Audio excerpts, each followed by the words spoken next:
Yaxşı çəkirsən. Həli. Allah canınızı salamat eləsin. Ağacları kəsiblər burada. Yolun o tərəfi var ha. Hə. Bilmirəm görmüsən, görməmisən. Ay, Burada sıx meşə idi. Hə. Allah'ın olsun. O binalar tikiləndən sonra hamısı yandı. İndi bunlar tikilir. Hə. Bunlar da hamısı yanacaq. Hə, bunlar kəsirlər. Kasırlar da. Adınız nədir dayı? Hə? Adınız nədir? Hazarxa. Həzərxan. Hə. Ay qardaş, xeyri yoxdur. O parkın müdürünə deyirəm mən ki. Kimdir parkın müdürü?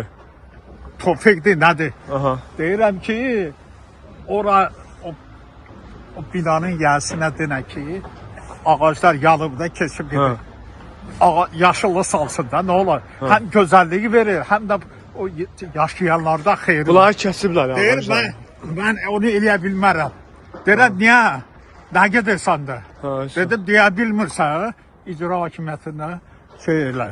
Bura nə gedir? Sumqayıt şəhəri Nəsimi parkı gedir bura. Aynen, Nasimi Park. Mədəni və istirahat parkıdır. Deyirəm ki, bu itləri yığışdır burada. Deyirəm, onu elə bilmədim. Deyirəm, bura mədəni və istirahat parkıdır, it üçündür. Xeyri, neçə nəfəri tutub itlər burada. Baxan yoxdur, xeyri yoxdur.